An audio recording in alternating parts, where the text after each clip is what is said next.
Hello बच्चों, मैं संदीप शर्मा अपने YouTube चैनल गणित की पाठशाला में आप सभी का स्वागत करता हूं और आशा करता हूं कि आप सभी स्वस्थ व तंदुरुस्त होंगे और साथ ही मन लगाकर अपनी पढ़ाई भी कर रहे होंगे। बच्चों, यह मेरे पास प्रारंभिक शिक्षा पूर्णता प्रमाण पत्र परीक्षा यानी कि 8वीं बोर्ड परीक्षा का सत्र 2021-22 जिसकी परीक्षा अप्रैल 2022 में होनी है। विषय गणित कक्षा 8 का मॉडल प्रश्न पत्र है। बच्चों, इस परीक्षा में आपको 2.5 घंटे समय मिलेगा और गणित के साथ साथ अन्य सभी विषयों की परीक्षा आपके 80 अंकों की होगी। तो बच्चों, इस प्रश्न पत्र को हल करने से पहले मैं आपको आपके पाठ्यक्रम की जानकारी दे देता हूँ। नवीनतम पाठ्यक्रम के अनुसार आपकी परीक्षा में किन किन अध्यायों में से प्रश्न पूछे जाएंगे और कौन कौन से अध्याय आपके सिलेबस से हटा दिए गए हैं, यह मैंने यहाँ पर लिख दिया है।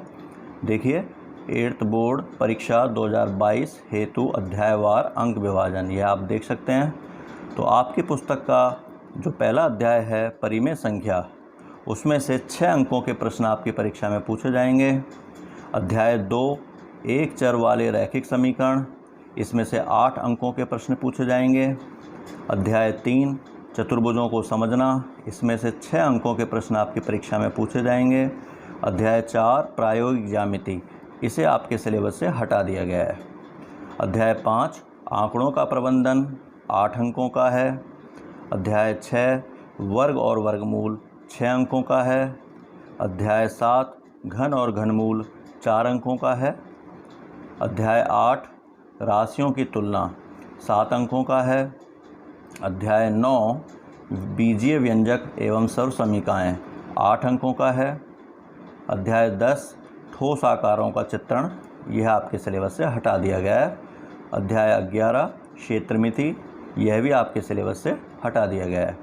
अध्याय 12 घातांक और घात 5 अंकों का है। अध्याय 13 सीधा और प्रतिलोम समानुपात, यह भी आपके सिलेबस से हटा दिया गया है। अध्याय 14 गुणनखंड, यह 6 अंकों का है। अध्याय 15 आलेखों से परिचय 10 अंकों का है और अध्याय 16 संख्याओं के साथ खेलना 6 अंकों का है। तो बच्चों, इन सभी अंकों का योग 80 होता है, जो कि आपकी परीक्षा का पूर्णांक है। तो आगे इस प्रश्न पत्र को हल करते हैं। तो बच्चों, इसमें पहला प्रश्न है, निम्न वस्तुनिष्ठ प्रश्नों के उत्तर दीजिए। इसका अंक भार 15 है, क्योंकि इसके अंतर्गत एक एक अंक के 15 वस्तुनिष्ठ प्रश्न पूछे गए हैं। पहला वस्तुनिष्ठ प्रश्न देखते हैं, a/b का योज्य प्रतिलोम क्या होगा। तो बच्चों, यह आपके पेपर में जो ये मॉडल पेपर में जो ये प्रश्न है, ये योज्य प्रतिलोम पर पूछा गया है।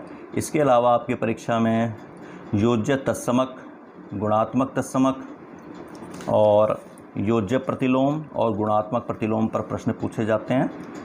मैं इनकी बारे में आपको पूरी डिटेल में जानकारी दे देता हूं। तो सबसे पहले बात करते हैं योज्य तत्समक की। तो योज्य तत्समक बच्चों क्या होता है कि ऐसी कोई संख्या जो दी गई संख्या में जोड़ दी जाए और योगफल हमारा वही संख्या प्राप्त हो, उसे हम योज्य तत्समक कहते हैं। जैसे कि मान लिया हमें कोई संख्या x दी गई है, तो उसमें क्या जोड़ा जाए कि योगफल वह यही दी गई संख्या x प्राप्त हो जाए। तो आप समझ गए होंगे कि यहाँ 0 ही जोड़ा जा सकता है। x में 0 जोड़ने पर x ही प्राप्त होता है। x कोई भी संख्या हो सकती है। आपका जो 8वीं में सिलेबस है उसमें परिमेय संख्याएं दी गई हैं, इसलिए x कोई परिमेय संख्या हो सकती है जिसमें 0 जोड़ने पर वही परिमेय संख्या x प्राप्त होगी। तो ये जो 0 है, इसीलिए इसको हम योज्य तत्समक कहते हैं। यह फिक्स है, योज्य तत्समक 0 ही होता है, शून्य ही होता है, इसलिए आप याद रख सकते हैं योज्य तत्समक का मान 0 होता है। ठीक है बच्चों, अगला है अपना गुणात्मक तत्समक। योज्य तत्समक को हम एडिटिव आइडेंटिटी बोलते हैं और गुणात्मक तत्समक को हम इंग्लिश में मल्टीप्लिकेटिव आइडेंटिटी बोलते हैं। यहाँ भी हमको योज्य तत्समक की तरह ही समझना है कि अगर हमें कोई संख्या x दी हुई है तो उसमें गुणात्मक तत्समक की बात हो रही है, तो क्या संख्या गुणा की जाए, यानी किस संख्या से गुणा किया जाए कि गुणा करने पर वही परिमेय संख्या x प्राप्त हो जाए। तो आप समझते होंगे कि ऐसा सिर्फ 1 से गुणा करने पर ही हो सकता है। x को 1 से गुणा करने पर x आता है, या ये कह लीजिए कि 1 से x को गुणा करने पर x ही प्राप्त होता है। कहने का अर्थ है कि किसी भी संख्या को 1 से गुणा करने पर वही संख्या प्राप्त हो जाती है, इसीलिए इसे हम गुणात्मक तत्समक कहते हैं। तो यह भी निश्चित होता है, गुणात्मक तत्समक का मान 1 ही होता है, इसे आप याद कर सकते हैं, गुणात्मक तत्समक का मान 1 होता है। ठीक है बच्चों, अब हम बात करेंगे योज्य प्रतिलोम की। इसे हम इंग्लिश में एडिटिव इन्वर्स बोलते हैं। तो बच्चों, किसी भी परिमेय संख्या a/b का योज्य प्रतिलोम पता लगाने के लिए हमें यह सोचना पड़ेगा कि इस दी गई जो परिमेय संख्या a/b है उसमें क्या जोड़ा जाए कि योगफल योज्य तत्समक यानी कि 0 प्राप्त हो जाए। तो आप समझते होंगे कि a/b में अगर हम -a/b जोड़ दें तो इनका योग 0 प्राप्त होगा। तो a/b का योज्य प्रतिलोम -a/b हुआ और -a/b का योज्य प्रतिलोम a/b होगा।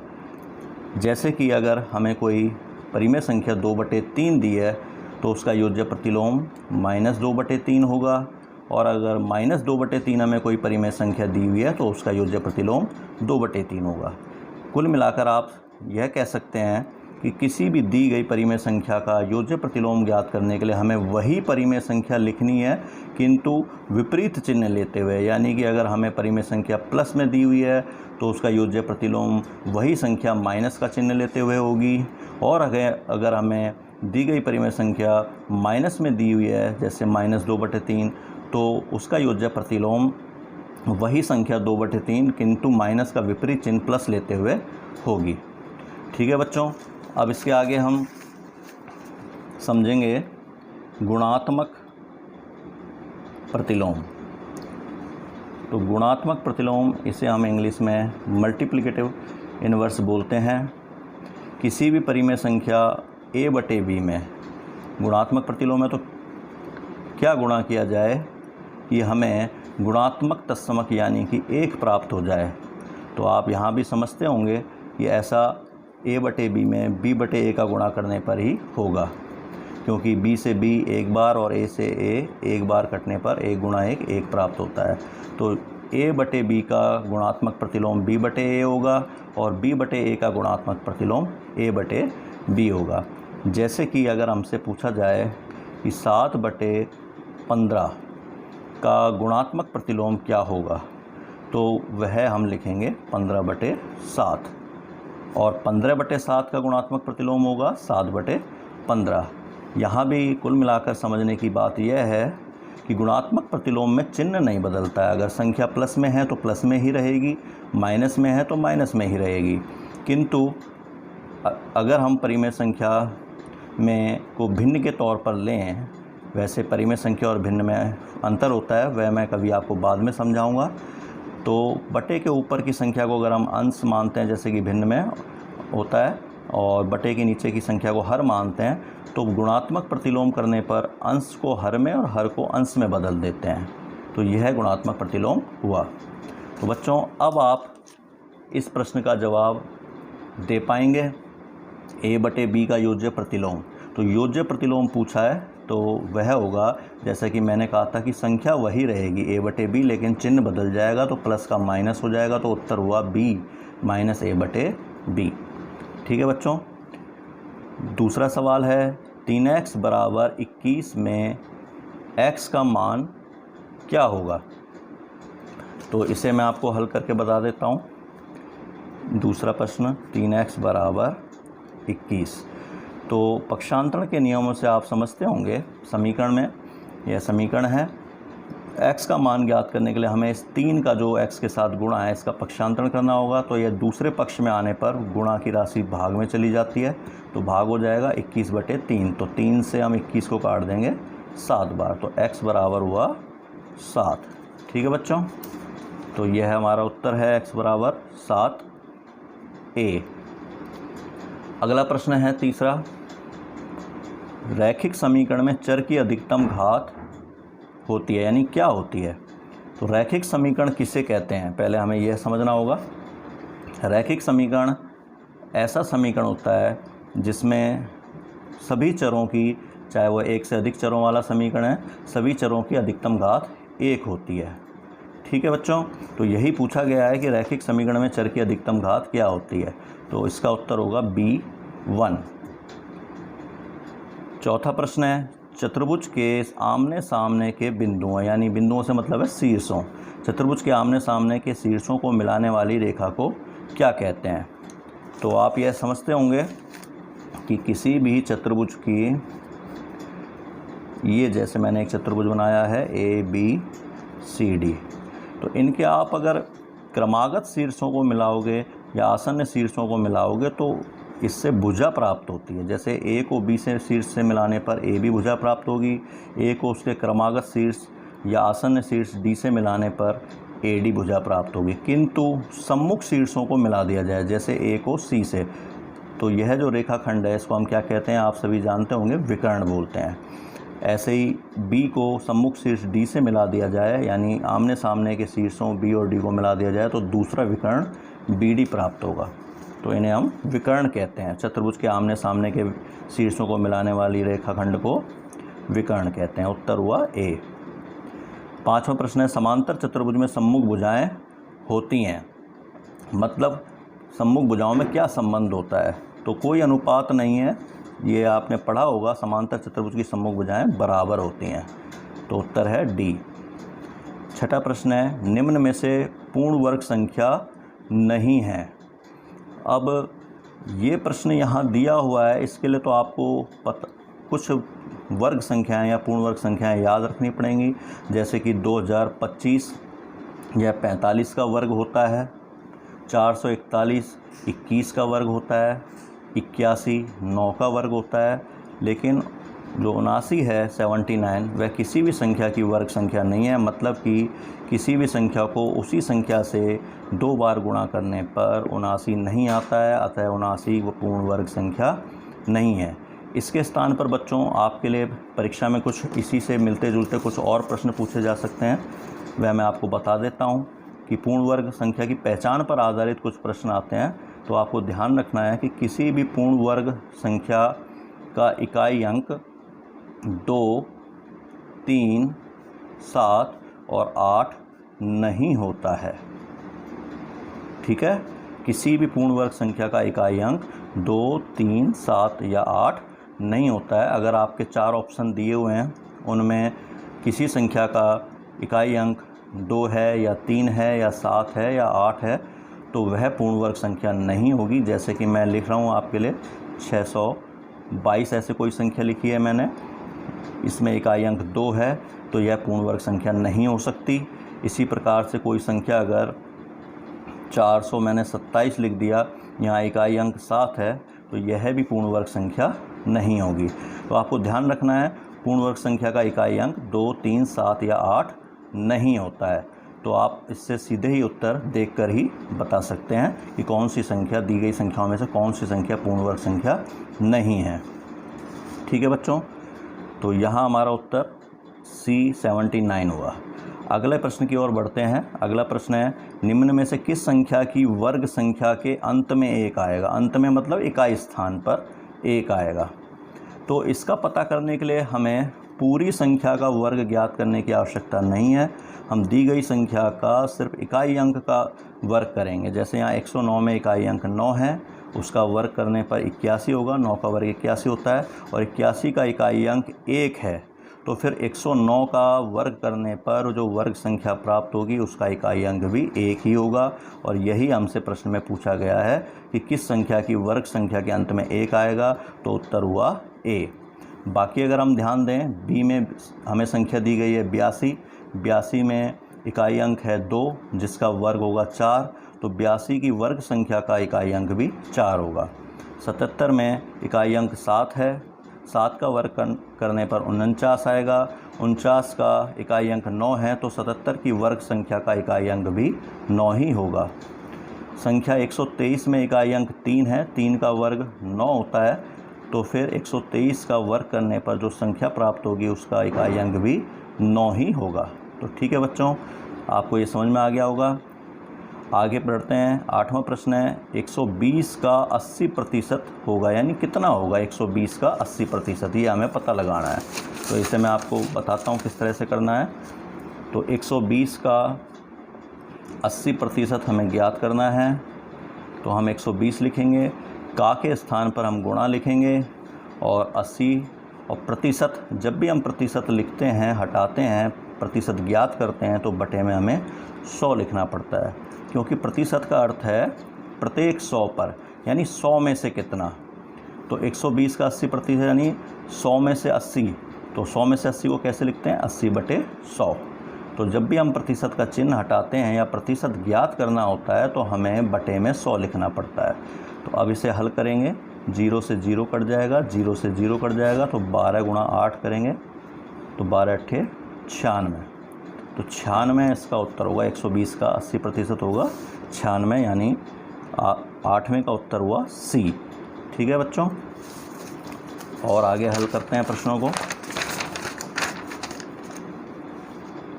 9वां सवाल है त्रिभुज के तीनों कोणों का योग कितना होता है। तो बच्चों ये आपने कई बार पढ़ा होगा। त्रिभुज के तीनों कोण, कौन से कोण, अंतः कोण। तो त्रिभुज के तीनों अंतः कोणों का योग 180 डिग्री होता है। ये देख लीजिए, उत्तर है बी, त्रिभुज के तीनों कोणों का योग 180 डिग्री होता है, बी उत्तर है, ये आपको याद रखना है। 10वां प्रश्न है मूल बिंदु के निर्देशांक क्या होते हैं। यह मैंने आपको कई बार कहा है कि ये बहुत ही इंपॉर्टेंट प्रश्न है, 8वीं बोर्ड की परीक्षाओं में कई बार पूछा गया है, ये आप ध्यान रखें। तो मूल बिंदु के निर्देशांक 0 0 होते हैं, सी उत्तर सही है।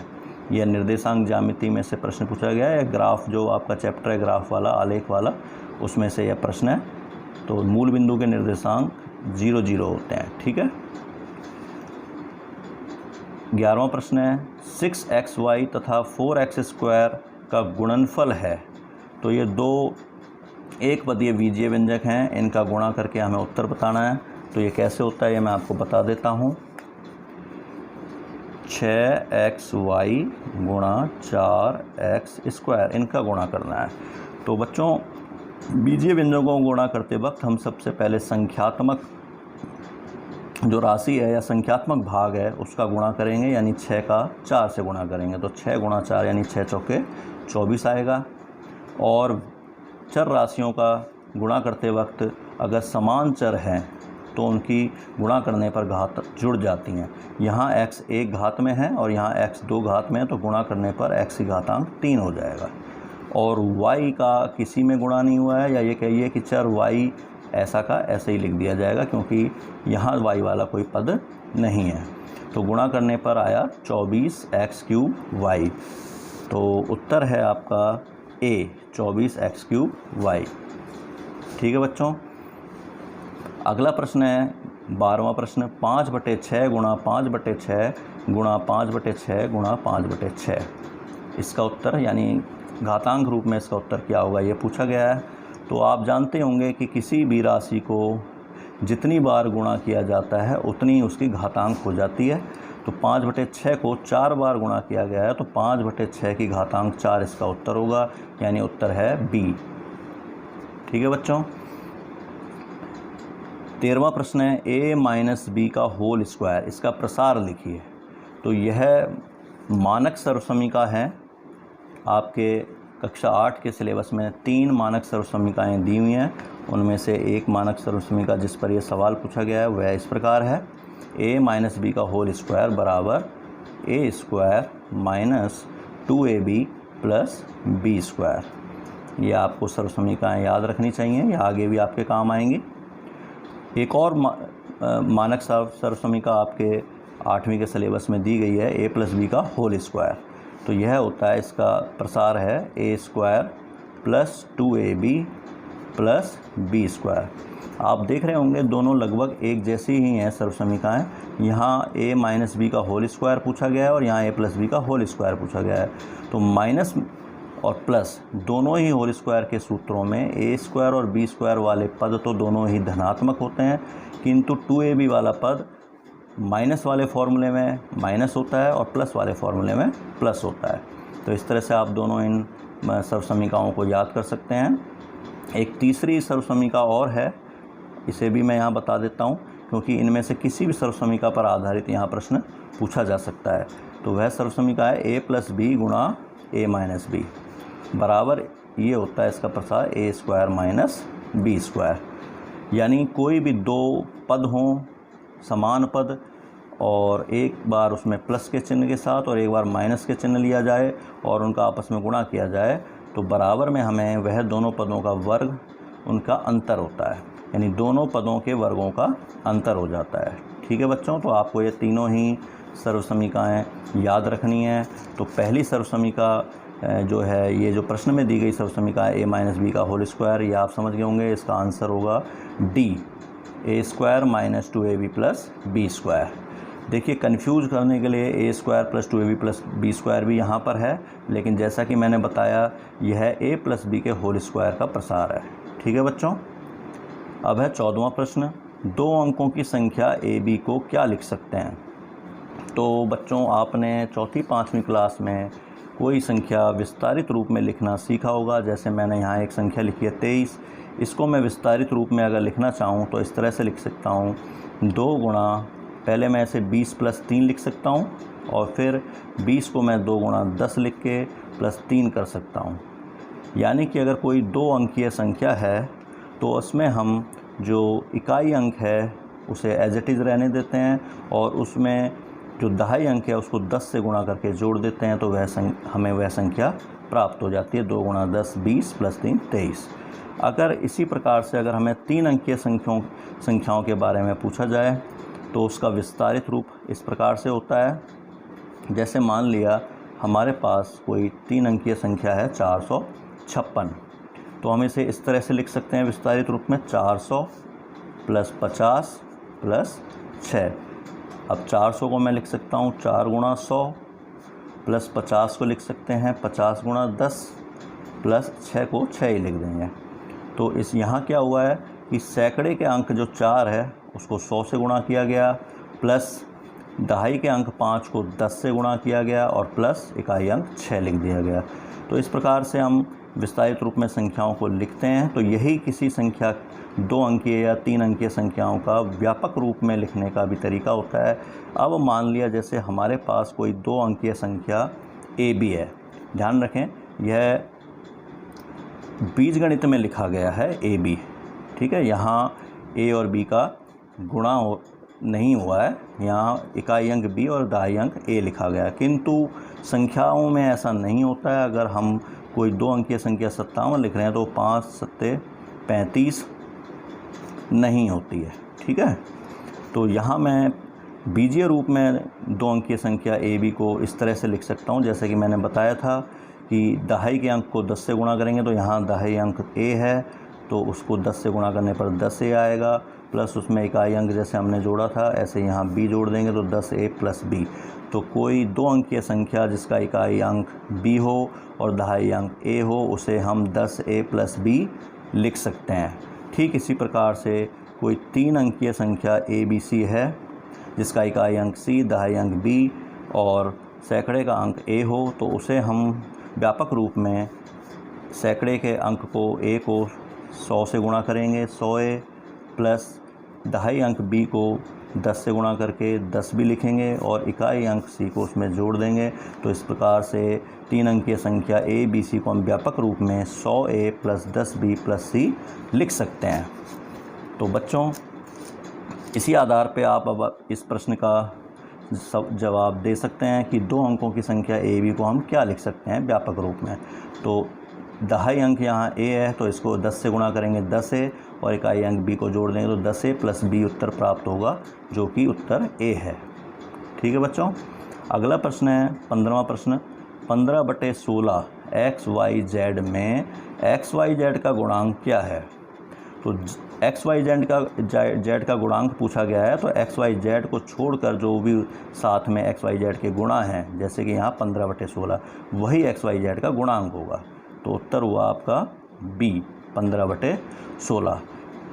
यहाँ मैं आपको यह भी बता दूं बच्चों कि इसमें कई तरह से प्रश्न पूछा जा सकता है। आपसे सिर्फ y का गुणांक भी पूछा जा सकता है। तो y का गुणांक पूछा जाए तो y को छोड़कर बाकी जो भी आपको नज़र आ रहा है 15/16 xz, वह y का गुणांक हो जाएगा।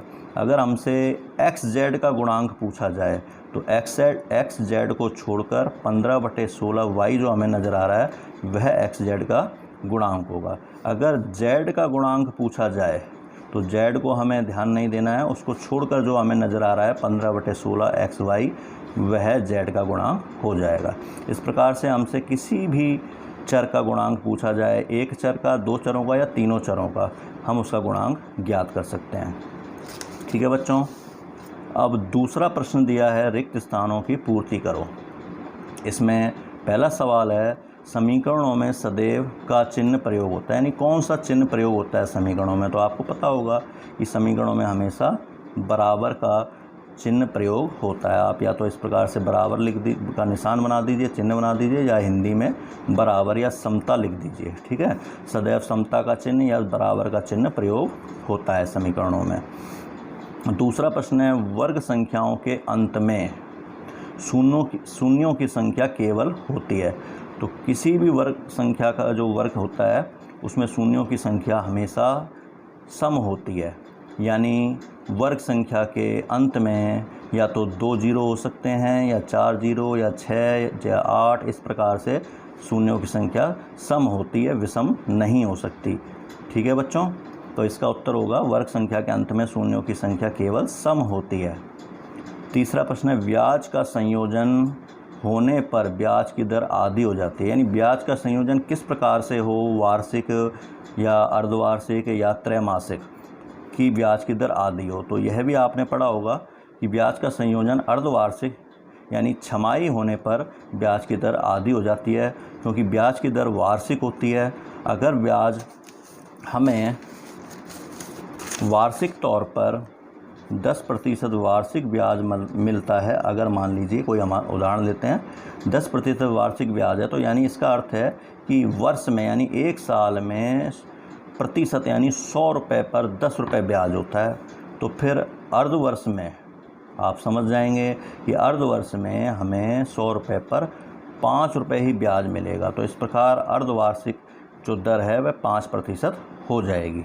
ठीक है बच्चों, यानी दर आधी हो जाती है अर्धवर्ष में या छमाही में। तो ब्याज का संयोजन अर्धवार्षिक या छमाही होने पर ब्याज की दर आधी हो जाती है। ऐसे ही अगर ब्याज का संयोजन त्रैमासिक हो, त्रैमासिक का मतलब क्वार्टरली, इसका मतलब आपको साल में 4 बार ब्याज मिलेगा। तो अगर ब्याज की दर है 16%, तो त्रैमासिक यानी क्वार्टरली जो होगी वह 12 में 4 का भाग देके 3% हो जाएगी, 3% त्रैमासिक। ठीक है, यानी चौथाई हो जाती है। ब्याज का संयोजन त्रैमासिक होने पर ब्याज की दर चौथाई यानी 1/4 हो जाती है। ये आपको ध्यान रखना है, इस पर भी प्रश्न पूछा जा सकता है। चौथा प्रश्न है 2/8 x की घातांक 4 में x की घातांक 4 का गुणांक क्या है। तो जैसा कि मैंने अभी ऊपर के प्रश्न में बताया था, इस वाले प्रश्न में 15वें प्रश्न में, ठीक इसी प्रकार से यहाँ भी हमें x4 का गुणांक पूछा है। तो x की घातांक 4 का गुणांक उसके साथ x की जगह 4 को छोड़ने पर जो हमें दिख रहा है 2/8, वही उसका गुणांक होगा। यानी x की घातांक 4 का गुणांक से मतलब है कि x की घातांक 4 में क्या राशि गुणा है। तो वह आपको दिख रहा होगा x की घातांक 4 में 2/8 का गुणा हुआ है, तो इसलिए x की घातांक 4 का गुणांक 2/8 होगा। ठीक है। पांचवा प्रश्न है किसी संख्या में इकाई का अंक 0 हो तो यह संख्या किससे विभाज्य होगी। तो यह तो आप आसानी से जानते ही होंगे कि किसी भी संख्या का इकाई अंक 0 होता है तो वह संख्या 10 से विभाज्य होती है, क्योंकि जैसे 10 में आपने पहाड़े भी याद किया होगा, तो 10 एकम 10, 10 दूनी 20, 10 तिया 30, 10 चौके 40, 10 पंजे 50, इन सभी संख्याओं का इकाई अंक 0 है। और आगे भी कोई भी संख्या जिसका इकाई अंक 0 होता है उसमें 10 का भाग जाता है। तो इसका उत्तर हुआ इकाई अंक 0, किसी संख्या का इकाई अंक 0 तो यह संख्या 10 से विभाज्य होती है। तो बच्चों अगला प्रश्न देखते हैं, सरल कीजिए 16 की घातांक -1 गुणा 5 की घातांक 3 बटे 2 की घातांक -4। तो इस प्रश्न को मैं आपको हल करके बता देता हूँ। तो 16 की घातांक -1 गुणा 5 की घातांक 3 बटे 2 की घातांक -4, इसे हमें हल करना है। तो 16 आप जानते होंगे कि 2 की घातांक 4 होता है, इस तरह से आप कर सकते हैं। अब आद्य गुणनखंड 2 अट्ठे 16, 2 चौके 8, 2 दूनी 4, 2 एकम 2, तो 2 1 2 3 4, 2 का गुणा 4 बार करने पर 16 आता है। तो इसको हम 2 की घातांक 4 लिख देते हैं। अब 16 की घातांक -1 है तो 2 की घातांक 4 के ऊपर भी घातांक -1 हो जाएगी, फिर गुणा 5 की घातांक 3 है और बटे 2 की घातांक -4 है। यहाँ 2 की घातांक 4 के ऊपर -1 घातांक है तो 4 को गुणा -1 से करेंगे तो 2 की घातांक -4 हो जाएगा। यह कैसे हुआ यह मैं आपको बता देता हूँ। आपने घातांक नियम वाला जो पाठ है उसमें पढ़ा होगा कि a की घातांक m की घातांक n होती है, यानी घातांक के ऊपर भी घातांक होती है, तो उसे हम a की घातांक mn लिखते हैं, यानी घातांकों को हम गुणा कर देते हैं। तो यहाँ 2 के ऊपर आप देख रहे होंगे घातांक 4 है और उसके ऊपर भी -1 घातांक है, तो इन दोनों घातांक 4 और -1 को गुणा करके हमने -4 लिख दिया। गुणा आगे है 5 की घातांक 3 बटे 2 की घातांक -4। तो अब आगे आप इसे 2 की घातांक -4 को 2 की घातांक -4 से काट सकते हैं। यह ऐसे कटा है कि 2 की घातांक -4 में हमें बटे में है नीचे 2 की घातांक -4 यानी भाग देना है। तो भाग देने पर समान आधार होने पर संख्याओं जो घातांक हैं वह घट जाती हैं। तो मैं इसे 2 की घातांक -4 और इस -4 घातांक को जब हम ऊपर ले जाएंगे तो यह +4 हो जाएगी। घातांक का चिन्ह बदल जाता है, ऊपर नीचे यानी अंश और हर में ले जाने पर घातांकों के चिन्ह बदल जाते हैं। तो -4 ये 2 की घातांक -4 मैंने यह लिखा और इस बटे वाले जो 2 की घातांक -4 है इसे ऊपर ले जाने पर -4 घातांक का +4 हो जाएगा और -4 और +4 कितना हो जाएगा 2 की घातांक 0। और किसी भी संख्या की घातांक 0 होने पर उसका मान 1 होता है। तो इस प्रकार 2 की घातांक -4 से 2 की घातांक -4 एक बार कटा और 1 को 5 की घातांक 3 से गुणा करने पर 5 की घातांक 3 ही आएगा और 5 की घातांक 3 यानी 5 गुणा 5 गुणा 5 करेंगे तो उत्तर आएगा 125। ठीक है बच्चों, तो इसका उत्तर 125 हुआ। इसको आपको इसी तरह से हल करना है जैसे मैंने अभी आपको हल करके बताया है। अगला प्रश्न चौथा प्रश्न है 4 की घातांक 3 गुणा 4 की घातांक 4 भाग 4 की घातांक 3 के को घातांक रूप में लिखिए। तो इसे भी मैं आपको हल करके बता देता हूँ। 4 की घातांक 3 गुणा 4 की घातांक 4 भाग 4 की घातांक 3। ठीक है बच्चों, तो यहाँ भी अगर हम घातांक के नियमों का उपयोग करेंगे तो यह आप देख रहे होंगे 4 की घातांक 3 गुणा 4 की घातांक 5 घातांकों की रूप में लिखी हुई दो राशियों का गुणा हो रहा है जिनके आधार समान हैं। तो ऐसा होने पर घातांकें जुड़ जाती हैं, यानी यहाँ होगा 4 की घातांक 3 + 4 यानी 4 की घातांक 7। फिर आगे है भाग 4 की घातांक 3। यह जो है इसके लिए मैं आपको ये किस प्रकार से मैंने किया है इसके लिए आपको घातांक नियम जो लगता है वह बता देता हूँ।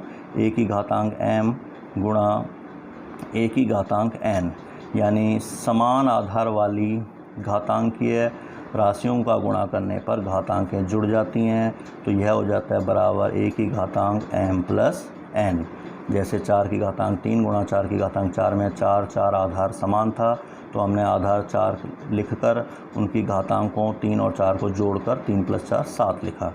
अब आगे भाग 4 की घातांक 3 है तो यहाँ एक दूसरा घातांक का नियम लगेगा, वह यह है कि जब समान आधार की संख्याओं को जैसे सूत्र के रूप में लिखें तो a की घातांक m में जब हम a की घातांक n का भाग दें और m n से बड़ा हो, जैसे 7 3 से बड़ा है, तो इसे हम लिखते हैं a की घातांक m - n, यानी आधार a में से बड़ी घातांक में से छोटी घातांक को घटाकर हम लिख देते हैं। तो यहाँ 7 बड़ी घातांक है, 3 छोटी है, आधार 4 समान है, तो भाग करने पर 7 में से 3 माइनस करके 4 की घातांक 4 उत्तर आएगा। 4 की घातांक 4 को अगर हम हल करें तो यह हो जाएगा 256, यानी आप इसको लिखेंगे 4 गुणा 4 गुणा 4 गुणा 4, 4 बार करें तो 4 चौके 16, 4 चौके 16 और 16 गुणा 16 यानी 16 का वर्ग 256 उत्तर आएगा। ठीक है बच्चों, आप इसे देखिए शॉर्ट में इस तरह से भी कर सकते हैं कि 4 की घातांक 3 गुणा 4 की घातांक 4 दिया हुआ है, भाग में जैसे अगर मैं बटे में लिख दूं, भाग में 4 की घातांक 3 दिया हुआ है तो 4 की घातांक 3 से 4 की घातांक 3 एक बार कटेगा। 1 गुणा 4 की घातांक 4, 4 की घातांक 4 ही होगा, जैसा कि मैंने ऊपर बताया इसका मान होगा 256। तो इससे आप जल्दी से इसका उत्तर निकाल सकते हैं। ठीक है बच्चों, अब अगला प्रश्न देखते हैं। 5/6x plus 7/6x plus 1/6x का योगफल ज्ञात कीजिए। तो चलिए इसे भी हल करते हैं। 5/6x plus 7/6x plus 1/6x। तो आप देख रहे होंगे 6 6 6 तीनों ही संख्याओं का या तीनों ही बीजीय पदों का जो संख्यात्मक गुणांक हैं उनका जो हर है वह 6 समान है, तो इनका लासा या एलसीएम 6 ही आएगा। आगे 6 से 6 में भाग एक बार जाएगा, 1 का गुणा 5x में करेंगे तो ऊपर 5x ही आएगा। इसी प्रकार यहाँ भी का भाग 6 में एक बार ही जाएगा और ऊपर 7x ही आएगा, और यहाँ ऊपर 1x यानी x ही आएगा। अब मैंने 5x और 7x और x इन तीनों को जोड़ देंगे तो यह हुआ 7 और 5 12 और 1 13, 13x/6, यह इसका उत्तर होगा। ठीक है बच्चों, छठा प्रश्न है 1:4 को प्रतिशत में परिवर्तित कीजिए। तो यह एक भिन्न दी हुई है हमें, या अनुपात दिया हुआ है 1:4। किसी अनुपात को हम भिन्न के रूप में भी लिख सकते हैं। 1:4 को हम भिन्न के रूप में लिखेंगे 1/4। तो किसी भिन्न को प्रतिशत में बदलने का नियम है कि उसे हम 100 से गुणा कर देते हैं। 100 से गुणा इसलिए करते हैं कि जैसे कि मैंने बताया कि प्रतिशत का अर्थ है प्रत्येक 100 पर, यानी 100 में से कितना। तो 1/4 का अर्थ है कि 4 में से 1।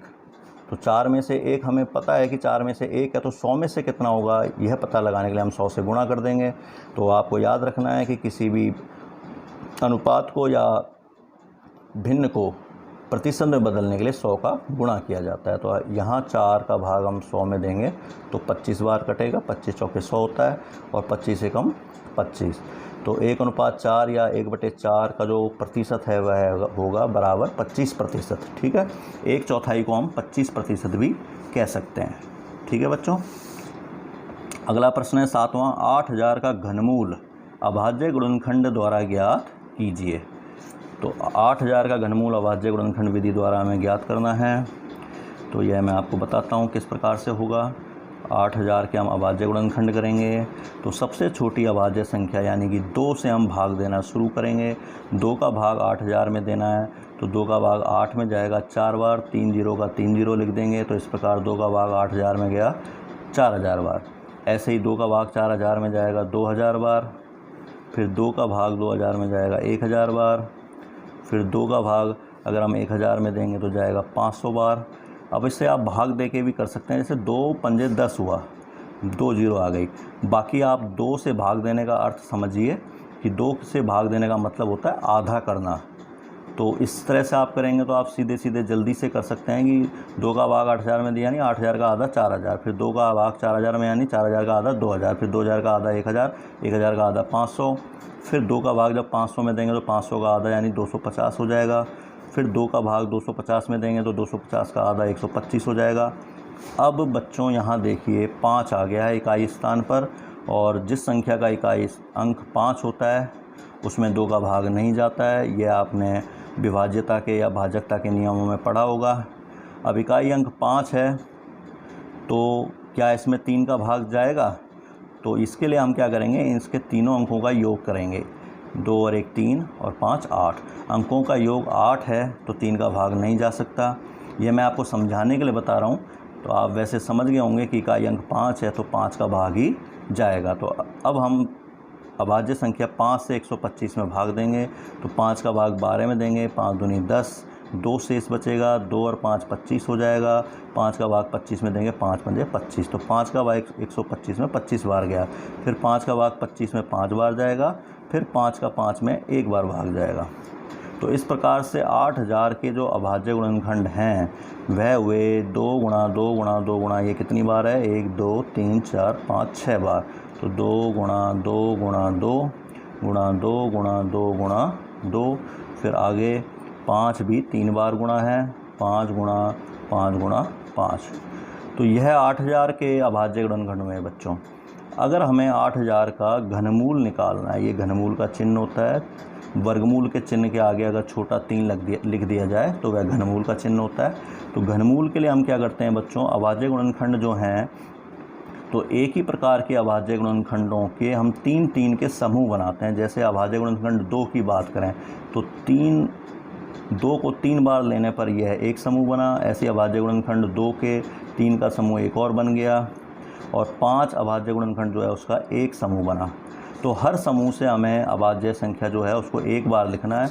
जैसे इस 2 के समूह में से 2 एक बार लिखा, फिर इस 2 के समूह में से 2 लिख दिया एक और बार, और इस 5 के समूह में से 5 लिखा एक बार।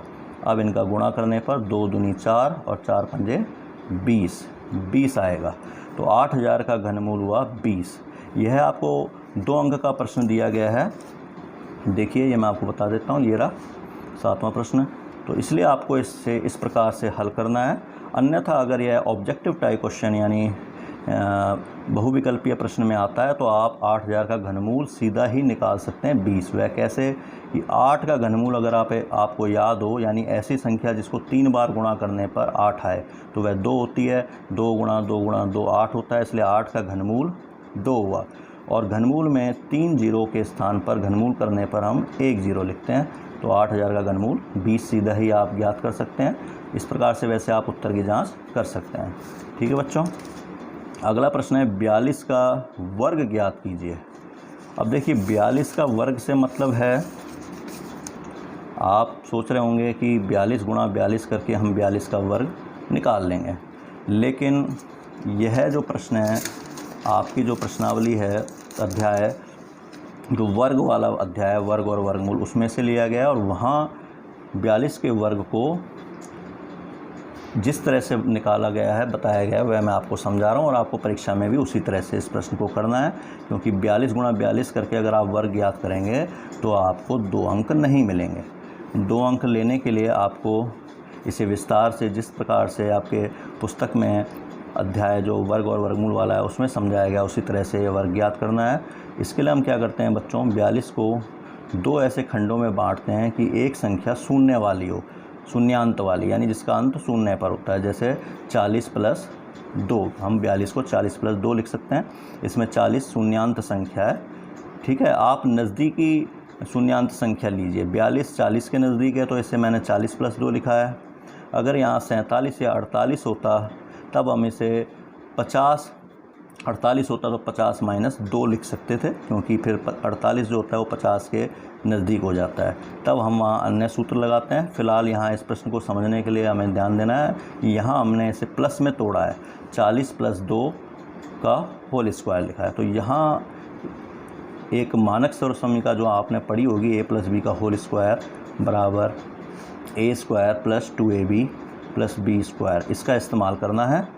यहाँ a के स्थान पर 40 और b के स्थान पर 2 है, तो इसलिए a स्क्वायर के स्थान पर 40 का स्क्वायर हो जाएगा, प्लस 2 की जगह प्लस 2 ही लिखा। a के स्थान पर 40 है तो a की जगह पर हम 40 लिखेंगे, और गुणा b की जगह पर 2 लिखेंगे। यह कोष्टक में लिखा है, इसका मतलब गुणा ही है, क्योंकि 2ab का मतलब है 2 गुणा a गुणा b, प्लस अब आगे b स्क्वायर है, b के स्थान पर 2 है तो हम 2 का स्क्वायर कर देंगे। आगे हल करने पर 4 का वर्ग 16 और 1 जीरो का वर्ग करने पर 2 जीरो हो जाते हैं, यानी 40 का वर्ग 1600, प्लस 2 गुणा 40 गुणा 2 करेंगे तो 2 चौके 8 और 8 दूनी 16 और 1 जीरो, तो 2 गुणा 40 गुणा 2 हुआ 160, प्लस 2 का वर्ग हुआ 4। अब इन तीनों ही संख्याओं में प्लस है, यानी इन्हें जोड़ना है, तो 1600 प्लस 160 प्लस 4 करेंगे तो ये हो जाएगा 1724। 64। देखिए किस तरह से इकाई अंक में इकाई अंक जोड़ेंगे तो 0 0 4 का 4 ही हुआ, फिर दहाई अंक लेंगे 0 6, यहाँ दहाई अंक है ही नहीं है तो 0 और 6 को जोड़ने पर 6 ही आएगा। फिर सैकड़े का अंक यहाँ 6 है, यहाँ 1 है, यहाँ है ही नहीं है तो 6 और 1 को जोड़ने पर 7 आएगा। और फिर हज़ार का अंक जो 1 है यहाँ पर और कहीं नहीं है तो वह आ जाएगा। तो इस प्रकार से 42 का वर्ग 1764 होगा। ठीक है बच्चों, अगर यह प्रश्न इस प्रकार का कोई भी प्रश्न आता है तो आपको उसे इसी सूत्र से हल करना है, अगर प्लस में आप टुकड़े कर रहे हैं तो। ठीक है बच्चों, अब अगला सवाल देखते हैं। आयत की परिभाषा दीजिए। तो बच्चों ये तो आपने कई बार पढ़ी होगी, परिभाषा आपको याद ही होगी कि ऐसा चतुर्भुज जिसकी चारों भुजाओं में से जो आमने सामने की भुजाएं होती हैं, जिन्हें हम सम्मुख भुजाएं कहते हैं, वह बराबर होती हैं और प्रत्येक कोण समकोण यानी 90 डिग्री का होता है, उसे आयत कहते हैं। आयत की परिभाषा को हम समांतर चतुर्भुज के रूप में भी व्यक्त कर सकते हैं। वह इस प्रकार से है कि ऐसा समांतर चतुर्भुज जिसके चारों कोण या प्रत्येक कोण समकोण होता है, उसे आयत कहते हैं।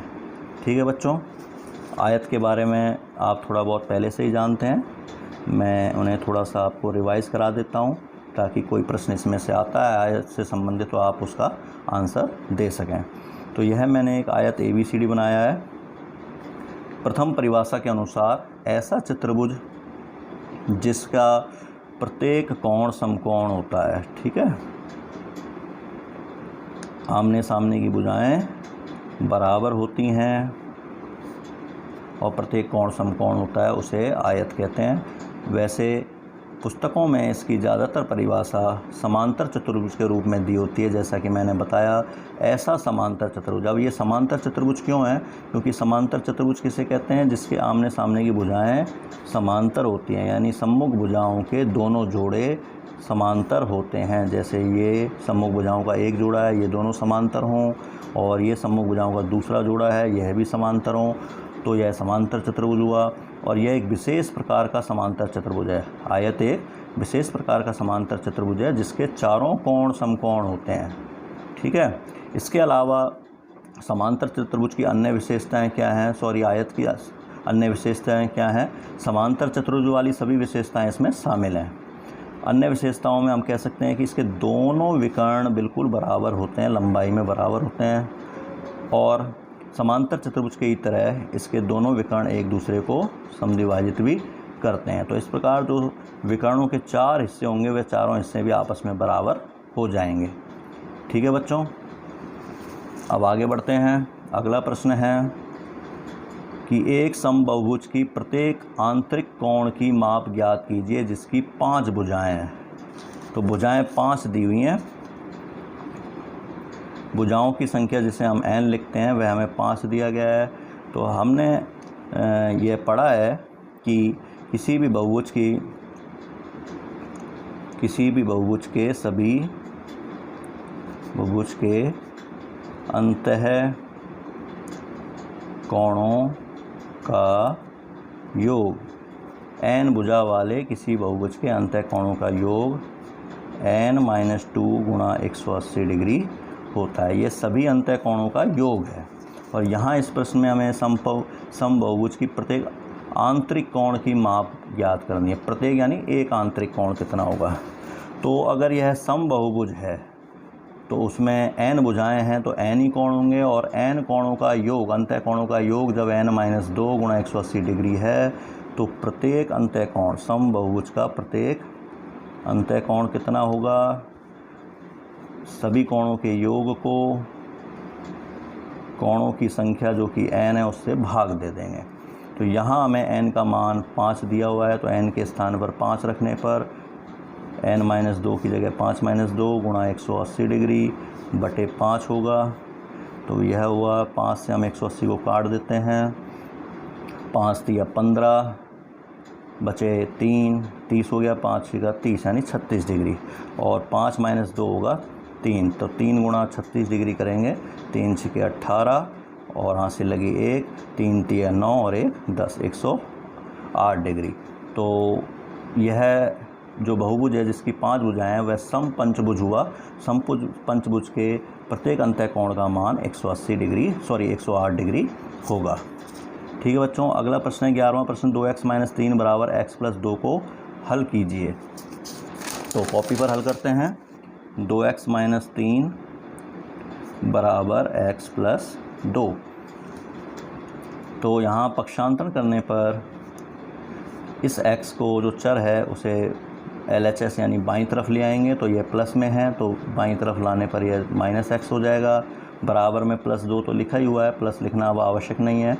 और -3 जो कि बाएं हाथ की तरफ है, लेफ़्ट हैंड साइड में है, उसको हम राइट हैंड साइड में ले जाएंगे तो माइनस के स्थान पर वह प्लस हो जाएगा, तो -3 को हम +3 लिखेंगे। अब देखिए 2x में से एक x घटाने पर या x घटाने पर x बचेगा और 2 में 3 जोड़ने पर 5 प्राप्त होगा, तो x का मान 5 हुआ। यही हमसे पूछा गया है। हल कीजिए मतलब x का मान ज्ञात कीजिए। अगला प्रश्न है 12वां प्रश्न, -2/3 × 4/5 × 6/16 को हल कीजिए। बहुत ही आसान प्रश्न है बच्चों। -2/3 × 4/5 × 6/16। तो इसे हल करने का मतलब है कि अगर अंश और हर में कोई भी ऊपर नीचे कोई संख्याएं किसी एक ही संख्या से कट रही हो तो उन्हें हम काट सकते हैं, यानी भाग दे सकते हैं। जैसे 3 का भाग 3 एकम 3, 3 दूनी 6, 3 से 6 2 बार कट गया। इसी प्रकार से 4 एकम 4, 4 चौके 16, यानी 4 से 16 4 बार कट गया। फिर इस 2 का भाग 4 में दिया 2 बार कट गया। 2 से ये 2 भी 2 एकम 2 1 बार कट गया। तो ऊपर तो सभी संख्याएं कटी हैं, सिर्फ 1 बचा है और नीचे 1 बचा और 5 बचा, तो 5 एकम 5 यानी कुल मिला के 5 आया। तो 1/5 इसका उत्तर हो गया। ठीक है बच्चों, सॉरी इसका उत्तर -1/5 होगा। अगले प्रश्न को देखिए 13वां प्रश्न, ऐसी 5 परिमेय संख्याएं लिखिए जो 2 से छोटी हैं। अब परिमेय संख्याएं आपने पढ़ी होंगी, ऐसी संख्याएं जिन्हें हम p/q के रूप में लिख सकते हैं। p और q दोनों ही पूर्णांक होने चाहिए और जो नीचे q है वह 0 नहीं होना चाहिए। तो 2 भी अपने आप में एक परिमेय संख्या है, वह p/q के रूप में तो नहीं है, किंतु उसे हम 2/1 लिखकर p/q के रूप में लिख सकते हैं। यहाँ 2 और 1 दोनों ही पूर्णांक हैं और q यानी जो नीचे की संख्या है बटे के नीचे वह 0 नहीं है।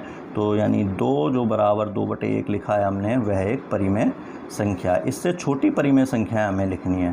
तो बच्चों आप जानते होंगे कि सभी पूर्णांक 1, 2, 3 और 0, -1, -2 यह सभी परिमेय संख्याएं होती हैं, क्योंकि इनके नीचे अगर हम बटे 1 लिख दें तो यह सभी परिमेय संख्याओं में परिवर्तित हो जाते हैं।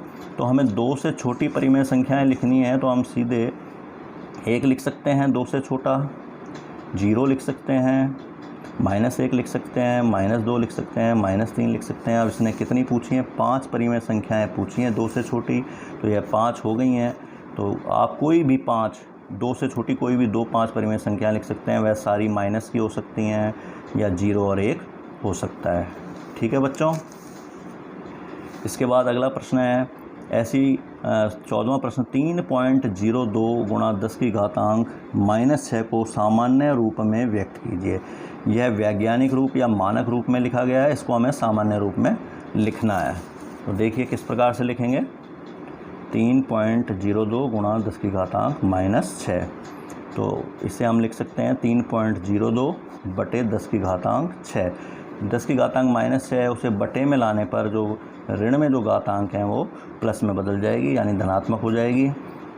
अब इसे हम इस प्रकार से लिख सकते हैं 3.02 बटे इकाई ये 10 है, तो 1, 2, 3, 4, 5, 6 0 हम लगाएंगे। ठीक है, तो यह हो जाएगा इकाई, दहाई, सैकड़ा, हज़ार, लाख, तो 10 लाख हुआ। ठीक है, अब भाग देने पर क्या होता है बच्चों, ये आपको ध्यान रखना है कि अगर हम जितने अंकों वाली शून्य अंक, एक के बाद शून्य अंक जितने शून्य हैं उतने अंकों वाली हम संख्या ले रहे हैं, जैसे यहाँ पर 1, 2, 3, 4, 5, 6 शून्य हैं, तो इस दशमलव स्थान को हम भाग देने पर 6 अंक बाईं ओर करेंगे बच्चों। किस ओर करेंगे?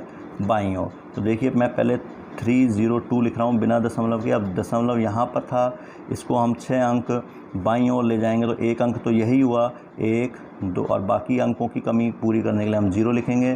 तो 1 2 3 4 5 6, यहाँ दशमलव लगाएंगे। अब दशमलव के आगे कोई भी संख्या नहीं है तो आगे 0 लिख देंगे। तो इस प्रकार यह हमने 3.02 गुणा 10 की घातांक -6 को सामान्य रूप में लिख दिया। यहाँ ये दशमलव हटा देना है। ठीक है बच्चों, आप ये भी ध्यान रखें कि अगर हमें गुणा करना हो 10 का, 100 का, 1000 का, तो उसमें जितने जीरो हैं दशमलव अंक उतने ही स्थान दाईं ओर चला जाता है।